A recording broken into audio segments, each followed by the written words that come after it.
ဘာစီလိုနာဖန်ကြီးကိုအားလုံးဝမ်းမြင်ကြလားပါ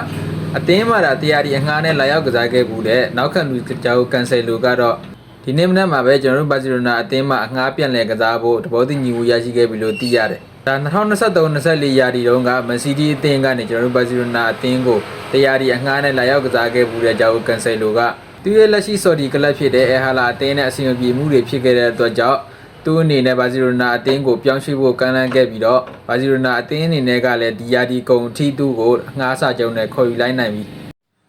ဒါ2023-24ရာသီမှာတော့ကျွန်တော်တို့ဘာစီလိုနာအသင်းအတွက်ကြောက်ကန်ဆယ်လိုကပြန်ပွဲစုံ42ပွဲထိကစားခဲ့ပြီးတော့ဖန်တီးမှု4ချိန်နဲ့တွင်းကို5ကိုသွင်းယူနိုင်ပေးခဲ့တယ်ကြောက်ကန်ဆယ်လိုရဲ့အာသာချက်ကတော့သူ့ right back မှာပဲထား left back မှာပဲထားသူကအလုပ်ဖြစ်တယ်တိုက်စစ်မှာလိုက်ပါတဲ့နေရာမှာလည်းသူကတိုက်စစ်စွမ်းရည်ကကောင်းမွန်တယ်ဘာစီလိုနာအနေနဲ့ကလည်းပြောင်းရွှေ့ကြီးတွေရနောက်ခံလူတယောက်ကိုခေါ်ယူနိုင်ဖို့အဆင်မပြေတဲ့အနေအထားမှာတော့ဂျာအိုကန်ဆယ်လိုပဲအငှားနဲ့ပြန်လည်ခေါ်ယူခဲ့ပြီးတော့ဒါကွန်တေးကို CB အဖြစ်နဲ့သူတို့ပြန်သုံးပြီးတော့ဂျာအိုကန်ဆယ်လိုကို right back မှာသူတို့ထားနိုင်တယ်ဒါယမားနဲ့သူတို့အသွဲဖက်လုပ်ပြီးတော့ဂျာအိုကန်ဆယ်လိုရဲ့ overlapping တွေကောင်းမွန်တဲ့အပေါ်မှာသူဒါယမားနဲ့လည်းအသွဲဖက်လုပ်ဖို့ရှိပြီးတော့ဂျာအိုကန်ဆယ်လိုရဲ့ဖြတ်တင်ဘောတွေသူ့ရဲ့ PR လောက်အားတွေရဘာစီလိုနာအတင်းရဲ့ခံစစ်မှာအတော်လေးအကျိုးပြုနိုင်တယ်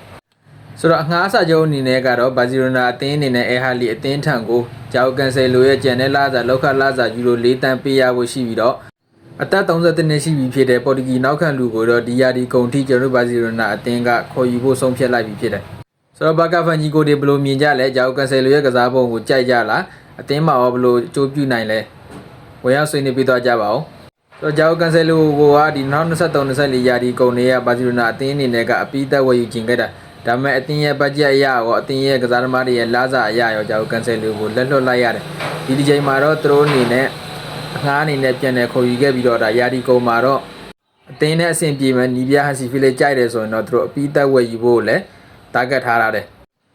ဒါဆောင်ရည်ပြောင်းရှိမှကျွန်တော်တို့ဘာစီလိုနာအသင်းအနေနဲ့စန်တာဘက်ကောင်းကောင်းတယောက်ကိုမခေါ်ယူနိုင်ခဲ့သေးဘူးဆိုပေမဲ့လည်းဂျာအိုကန်ဆယ်လိုလိုရည်သွေးရှိတဲ့ကစားသမားကိုခေါ်ယူနိုင်ခဲ့တာကတော့ဂျီနက်စရာပါပဲ